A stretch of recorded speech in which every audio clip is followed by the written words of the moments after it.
বিষয়টা হচ্ছে আজকে যে এই যে Pandit Raghunath Murmu memorial English medium স্কুলে কাঁকসা জঙ্গলমহলের এক সমস্যা সৃষ্টি হয়েছে।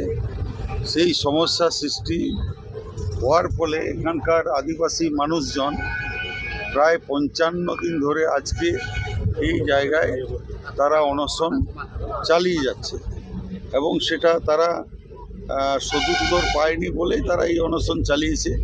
তো আজকে আমার কাছে, আমি নিশ্চয়ই আপনারা জানেন, আমি কয়েকদিন আগে আমি ক্যাবিনেট মন্ত্রী হিসেবে শপথ নিয়েছি এবং ট্রাইবেল ডেভেলপমেন্ট ডিপার্টমেন্ট তথা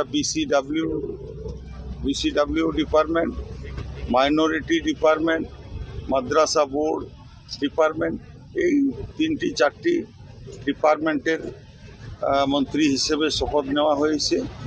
এবং তারপরে আমি জানতে পারি যে এখানে আদিবাসী অর্থাৎ এই কাঁকসা যে একলব্য মডেল স্কুল রেসিডেন্সিয়াল চলছে, তাদের এই কিছু কর্মচারী বা সেখানকার বিষয় নিয়ে দাবি দাবা উঠেছে।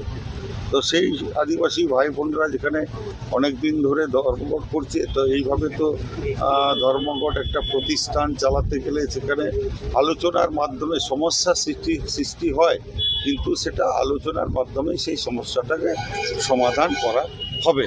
এবং তার জন্যে আজকে আমি সময় পেয়ে এবং খবর পেয়ে আমি ওনাদের কাছে চলে এসেছি এবং সেই বিষয়গুলো জানার জন্য, এবং পরবর্তীকালে তাদের যে দাবি দাবা বিষয়গুলো আছে আমি সেটা সহানুভূতির সাথে দেখে সেইগুলো আমি সমাধান করব।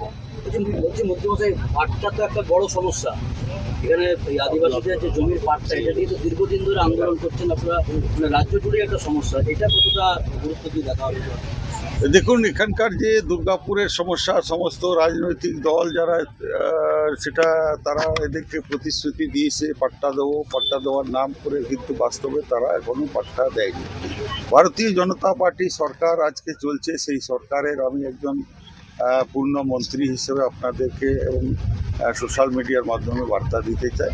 আমরা এই বিষয়ে এখানকার যারা বিধায়ক আছেন, লক্ষ্মণচন্দ্র গুরু মহাশয় এবং চন্দ্রশেখর ব্যানার্জি, তাদের সাথে আমি আলোচনা করব এবং এখানকার যিনি আধিকারিকরা যারা আছেন, এসডিও আছেন, ডিএলআর আছেন বা ডিএম সাহেব আছেন, তাদের সাথে বসে আলোচনা করে আমরা এখানকার মানুষজনের সমস্যাটাকে আমরা সমাধান করব। এসআইআর তো অনেকের নামও বাদ গিয়েছিল, তখন ওদেরকে বিক্ষোভ দেখা গেছিল, তাদের কোথাও কি করা হলো? না, এসআইআরের ক্ষেত্রে যারা নাম বাদ যেগুলো গেছে, আমরা তারা সিএতে তাদেরকে অ্যাপ্লিকেশন করতে বলা হয়েছে, অ্যাপ্লাই করতে বলা হয়েছে।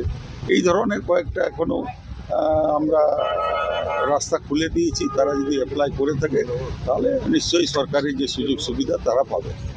ঠিক আছে।